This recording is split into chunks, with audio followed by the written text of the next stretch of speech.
Assalamualaikum warahmatullahi wabarakatuh. Ya teman-teman, saya saat ini berada di tempat Mas Wahyu Samudra, seorang kolektor benda-benda bertuah. Di antaranya adalah banyak keris-keris pusaka bertuah peninggalan dari nenek moyang dahulu. Kita langsung dengan Mas Wahyu.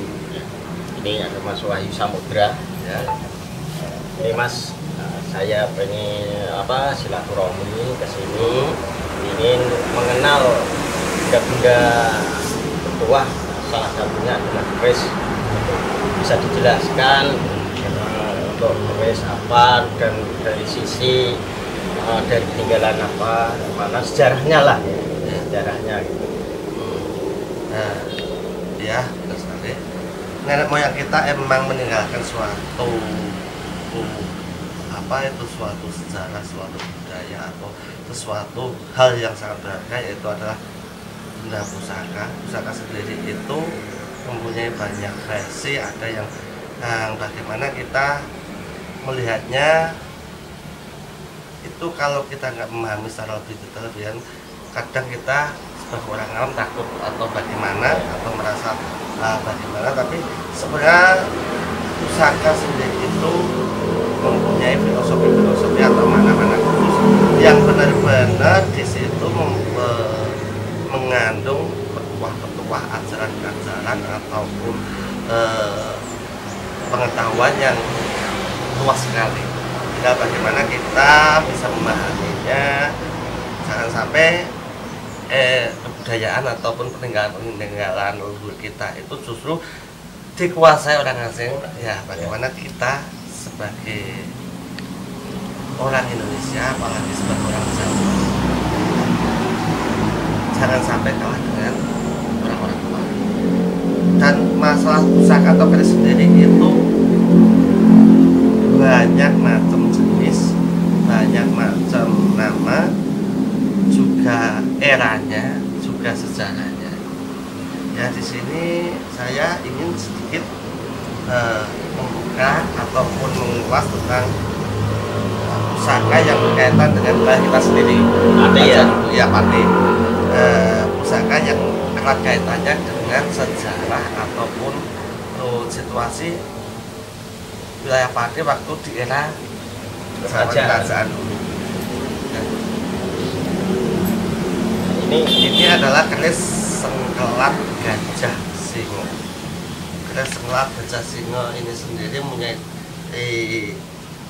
berbentuk dapurnya lobnya 13. Kenapa dinamakan sengkelat? Karena emang di lobnya itu 13. Tapi 13 sendiri itu nggak harus sengkelat, ada banyak macam nama. Tapi kebetulan yang gajah singo ini adalah dapur sengkelat. Sengkelat gajah singo ini dulu mempunyai sejarah ataupun cerita bahwa dulunya sebagai Condro Sengkolo Pati. Saat Pati terjadi peperangan waktu era antara Mataram dan Pati, itu Pati ditaklukkan oleh Mataram dan semua pejabat atau senopati yang dulunya mendapatkan pusaka seperti ini. Gajah singo binatang emas. Ini di bawahnya ini adalah emas. Binatangnya binatang emas. Nah, sejarahnya ini adalah kayak ibaratnya kalau sekarang itu kayak suatu hadiah atau piagam atau piala untuk senopati yang waktu itu dari raja dari raja kerajaan Mataram yang ikut berperang waktu itu dengan Adipati-Pati waktu di eranya Mataram. Jadi pusaka ini juga yang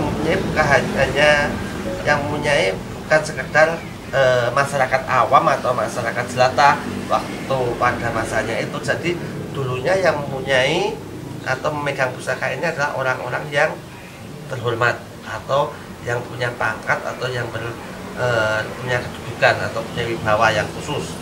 Jadi ini diberikan sebagai hadiah oleh sang sultan kepada senopatinya atau kepada penggawa-penggawanya yang ikut berperang. Jadi ini Gajah Singo sendiri itu merupakan suatu gambaran bahwa waktu dulunya itu sebagai suatu condro sengkolonya Pati. Apa untuk apa Mas? Sengkolo. Condro sengkolo atau nama condro sengkolonya Pati. Berarti untuk macam seni sengkelat ini bukan cuma satu ya untuk sengkelat sendiri itu banyak banget.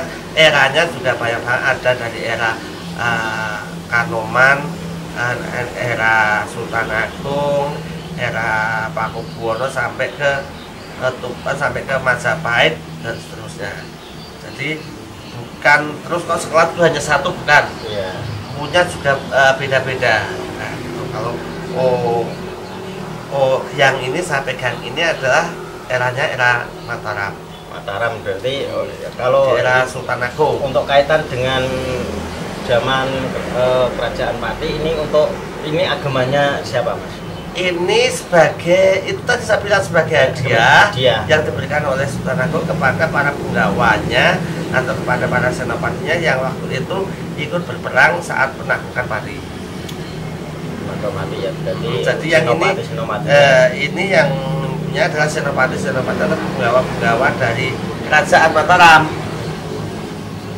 Terus untuk apa ya, daya magisnya atau gunaan sengkelat ini? Kalau ya, filosofi itu kalau untuk daya magis ya, setiap pusaka sudah berbeda-beda mempunyai makna-makna khusus. Dari dapur sendiri itu filosofinya seperti apa? Kalau kita kupas sehari pun nggak akan selesai untuk hanya dari dapur, apalagi nanti sampai ke pamor, bahkan sampai nanti ke tuah atau ke daya magis. Itu kita kalau mengupasnya nggak untuk satu jenis saja bisa sehari penuh. Ya mungkin ini gambaran sekilas saja. Kalau sekolah sendiri itu sebagai suatu pegangan atau suatu argumen yang rata-rata garis besarnya adalah untuk pamor kewibawaan. Itu hanya garis besar. Kalau di pas secara rinci itu dari dapur sendiri itu kenapa kok bisa dinamakan lot 13, kenapa kok harus lot 13, dapur sendiri aja dikupas bisa sehari. Terus belum lagi pamor sendiri itu macam-macam. Oh ini pamornya apa, bukan suta. Oh ini pamornya semongko. Ini pertandingan kebak atau yang lainnya itu mempunyai makna-makna khusus dan mempunyai cerita dulunya ini difungsikan untuk apa, dan yang memegang siapa, diperuntukkan untuk sarana apa. Itu sangat panjang sekali. Jadi saya ambil garis besarnya aja. Kalau umpama sengkelat ini dulunya yang megang siapa, ataupun ini dulunya mempunyai makna seperti apa, ini saya ambil garis besarnya. Dulunya yang megang adalah para senopati atau penggawanya kerajaan Mataram. Sebagai hadiah saat selesai peperangan melawan Pati. Nah, ada lagi yang mau ditanyakan, mengerti? Mungkin sebetulnya pengen mengupas nih Mas, untuk mulai dari dapur, pamor, urusan daya magisnya itu pengen mengupas sebetulnya. Ya kalau pengen mengetahuinya itu dari satu-satu dulu aja. Kalau umpama ini dikupas untuk kupas secara tuntas, itu dari dapur sendiri itu bisa sehari. Itu diambil dari garis besar. Belum lagi pamor, belum lagi nanti rinciannya punya mana seperti apa. Itu sangat luas dan sangat banyak sekali karena kita sendiri itu banyak rincian yang mempunyai makna-makna khusus. Kalau dijelaskan dari mungkin pemirsa biar tahu Mas, dari racing plat ini sejarahnya tadi udah dijelaskan. Mungkin untuk daya magisnya Nah, mungkin itu dari tadi dapur kan, lah, dapur itu apa itu gitu. tadi, dapur itu ya bentuk, Ya, dapur bentuk. dari bentuk atau rupa. Rupa. Itu tadi kan sudah saya Seperti lo itu ya.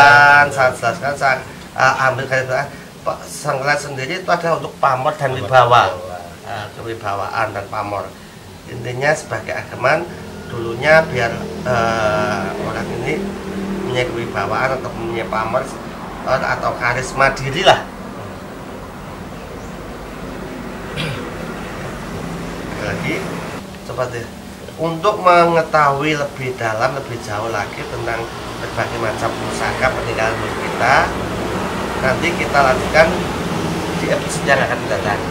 Jadi jangan sampai nanti kita ketinggalan untuk mengetahui episode selanjutnya untuk lebih mengetahui, lebih memahami tentang seni budaya atau peninggalan sejarah nenek moyang kita. Jadi teman-teman, sahabat Moki ya, untuk lebih tahu lebih dalam ya, ingin tahu lebih dalam soal racing plat, jadi kita akan kupas lagi untuk video selanjutnya itu ya. Untuk saat ini cukup sampai ini dulu. Assalamualaikum warahmatullahi wabarakatuh.